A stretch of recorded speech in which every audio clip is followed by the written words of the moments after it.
सुंदरवन के जंगलों में बारिश का मौसम आने वाला था। सारे पक्षी बहुत चिंता में थे क्योंकि उन्होंने अपना अपना घर नहीं बनाया था। सारे पक्षी रोज सुबह उठकर लकड़ियां लेने चले जाते थे, लेकिन उनको कहीं पर भी लकड़ियां नहीं मिलती थी। गौरी कौवी और कालू कौवा भी परेशान थे। उन दोनों को भी कहीं लकड़ियां नहीं मिल रही थी। चलो गौरी, चलो हम कहीं लकड़ी ढूंढ के आते हैं। हाँ कालू जी, मैं तो कब से बोल रही हूँ, हमें घर बनाना है। चलो कहीं से जाकर लकड़ी लेके आते हैं और सबसे पहले अपना घर बना देते हैं, बड़ा मजा आएगा। ठीक है, चलो अब हम चलते हैं। दूसरी तरफ टुन्नी चिड़िया अपने दो छोटे छोटे बच्चों के साथ बैठी हुई थी, परेशान थी। वह सोच रही थी, मैं इन छोटे छोटे बच्चों को छोड़कर कैसे लकड़ी लेने जाऊं, पीछे कोई आकर मेरे बच्चों को खा गया तो।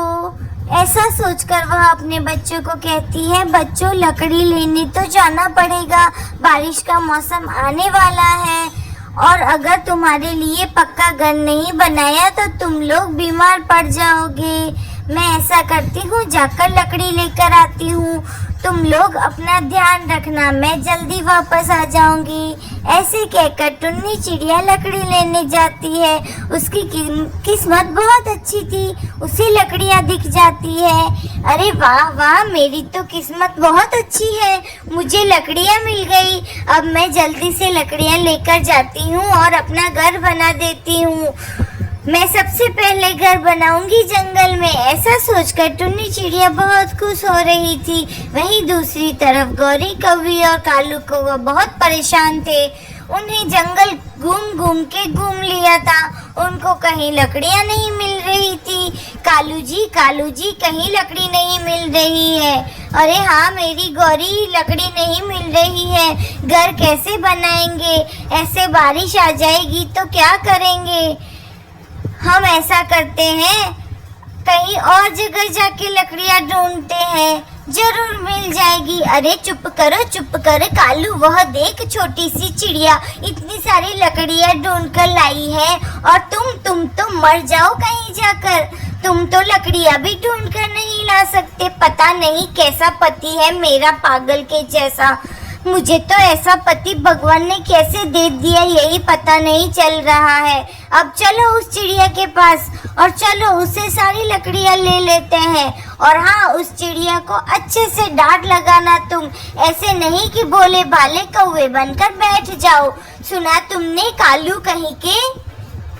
सुन लो मेरी बात, जल्दी चलो उस चिड़िया के पास। फिर वह दोनों मिलकर उस चिड़िया के पास जाते हैं।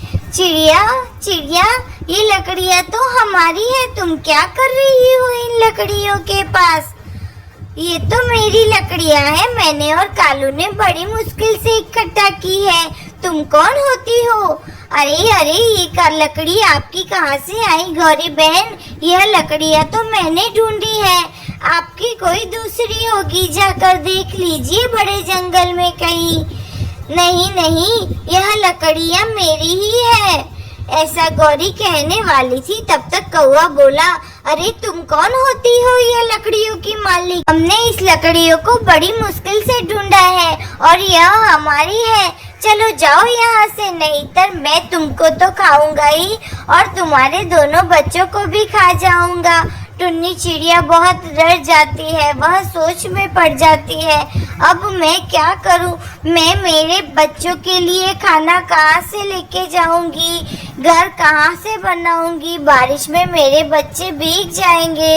यूं ही दिन गुजरते जाते हैं। सब पक्षियों ने अपने घर बना लिए थे।